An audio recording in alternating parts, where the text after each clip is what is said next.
Hey everyone, Diavolo here, and welcome back to my review for chapter 226 of Tokyo Revengers. If you guys are new around here and want to keep up to date with the latest Tokyo Revengers reviews, spoilers, and more, then make sure you hit that subscribe button and also be sure to leave a like on the video, as it really helps out with the algorithm and pushes my stuff to a bunch of new amazing people. But anyway, quickly before we get into the video as well, I just want to thank Colored Contacts for sponsoring this video. I recently discovered their website, coloredcontacts.com, which is an online website that sells cosplay, Halloween, and natural like colored contacts. These lenses are all FDA approved and come in a variety of different durations and prescriptions, including non-prescription ones as well. Also, make sure to check out their range of Naruto inspired designs for different types of Sharingan eye stages. If you are new to using colored contacts, make sure to take a look at their care guide for help on using contact lenses. ColoredContacts.com has fast-tracked shipping to a big list of countries from the US, UK, and EU warehouses. So once again, I just want to thank them for sponsoring this video, and the link will be in the description for you guys to check out. But anyway, enough of that, let's get into this review, as it's one really hectic chapter once again. So chapter 226 is called The Grand Brawl of the Three Deities, and it starts off with the absolute havoc that is going on between pretty much everyone fighting throughout the entire area. And we first see Kikucho, and he's trying to get towards Mikey, who's kind of standing at the back still with Coco, just observing the fight. And Kikucho's pretty much wondering what, like, all of the readers are wondering at this point as well. And the fact, like, why is Mikey not making any moves? Why is he just standing there and observing this entire, like, fight from the back? This isn't like him at all. From the past, we know, obviously, he usually gets involved in a lot of fights. So this isn't a lot like him, and it's quite different. And I'm also wondering why Kikucho is purposely like trying to almost push his way towards Mikey. I'm wondering if there's a bit of hate there for what happened between him and Izana, and I wonder if Terano has possibly brought that through to the surface. But out of nowhere, from behind Kikucho, the man himself, who's only just recently made his appearance last chapter, along with the majority of like everyone else, Sanzu, shows up and slaps Kikucho over the back of the head with a pole.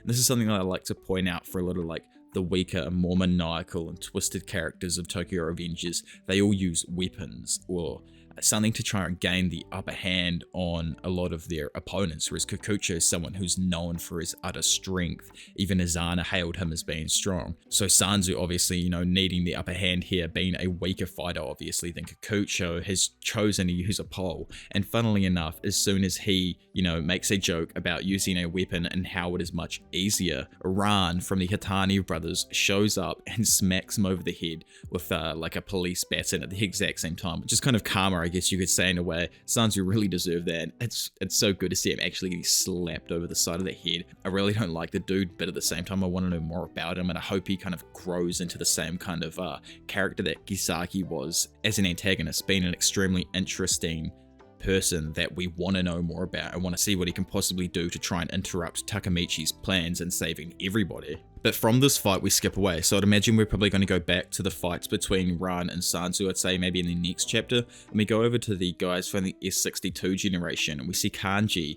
kind of just making his way through all of the Fotokanto Margin Gang members. And they're all like absolutely terrified at his strength. And then again, we skip away from him. So I'm wondering if we're going to see more from them probably in the up and coming chapters, as we haven't really gotten much from these smaller like executives and vice captains or captains throughout these specific gangs. So I'm wondering if we're going to get more chapters focused specifically on their fights like we did throughout the Tenjiku arc with Coco and Inyapei and all those kind of fights that we had previously.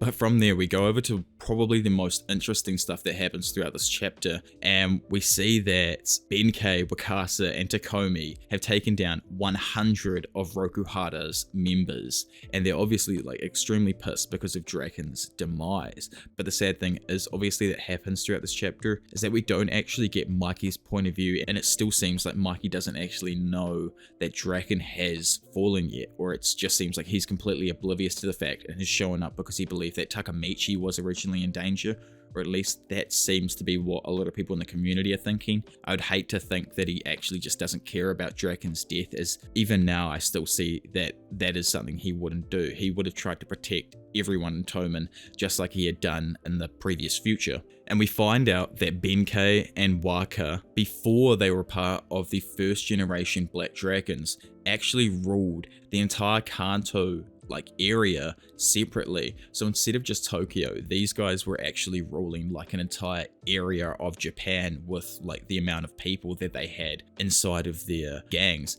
with Benkei in charge of the nation's biggest gang called Ragnarok. And Benkei's real name was also revealed to be Arashi Keizo. I don't know if my pronunciation is obviously going to be good, but Arashi is his actual name, which I find quite interesting. So a lot of the people throughout Brahmin seem to have fake names, and I wonder if this is going to be something going forward where people have fake names that they go under so that police perhaps don't know their real identities. But before he was called Benkei, he was called Red Cliff, or that was his nickname, and he was the president of Ragnarok. And that is also something else I want to point on really quickly, and also again at the end of the chapter, but I might as well bring it up now. I find that Ken often labels the leader of gangs completely different names depending on the gang and the kind of organization that it is a lot of the time, I think. As with Mikey, they had vice presidents and presidents of the Tokyo Manji gang, etc. And here with the Ragnarok gang, they have presidents as well, and I would assume vice presidents and so on.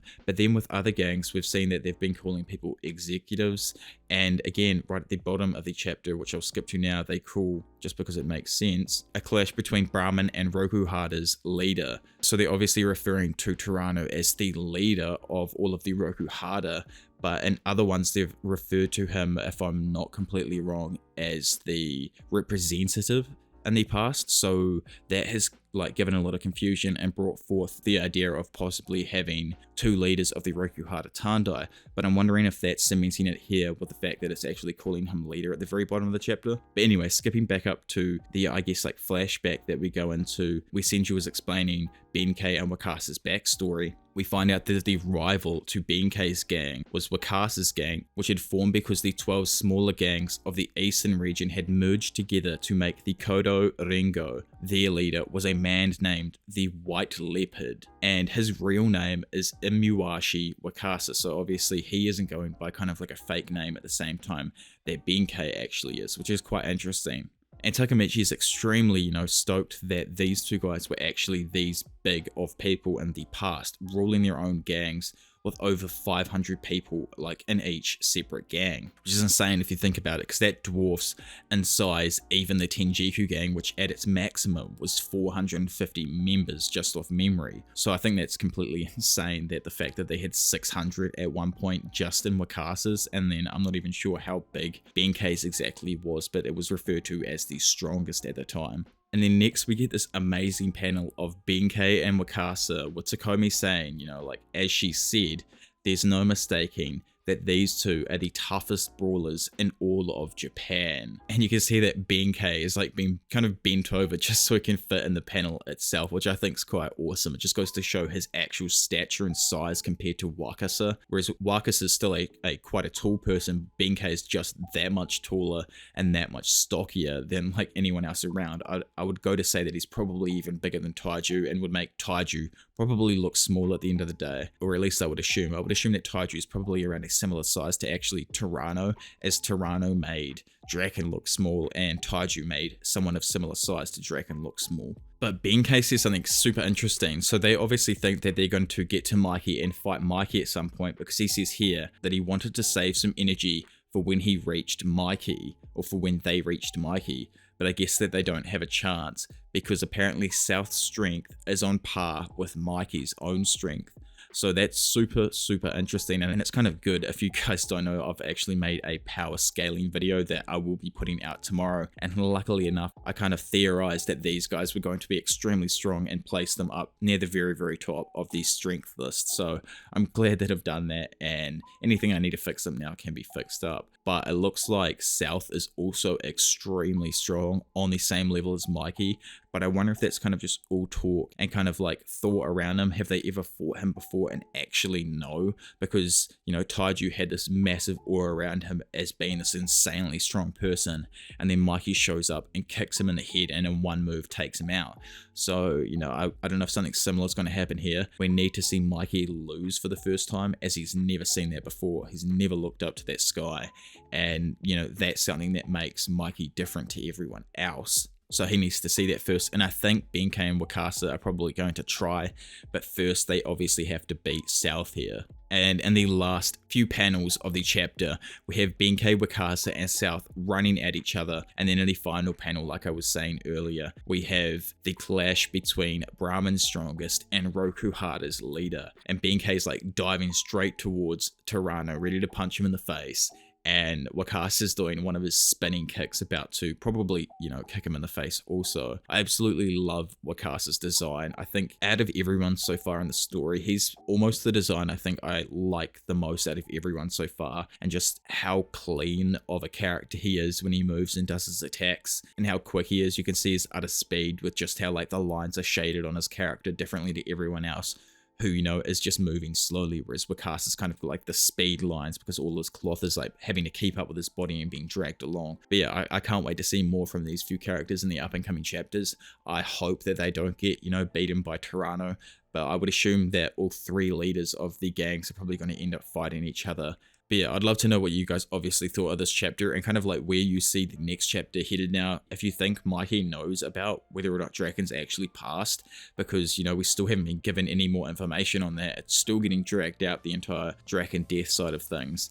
And for anyone else wondering, why I didn't put spoilers out this week, well, there were so many circulating around to the point that now people are even making fake panels of what's going to happen for that exact week. So it's extremely hard to find correct ones these days, and I hadn't been sent anything from my normal source. But yeah, hopefully I'll get some out this weekend for you guys for the up and coming chapter for 227. But anyway, as I've just said, make sure you drop a comment down below. And if you are new around here and want to keep up to date with the latest Tokyo Revengers reviews, spoilers, and more, then make sure you hit that subscribe button, and also be sure to leave a like on the video, as it really helps out with the algorithm and pushes my stuff to a bunch of new amazing people. But anyway, enough of that. For now, it's been your professional degenerate, Diavolo, and I'll see you all in a bit. Bye.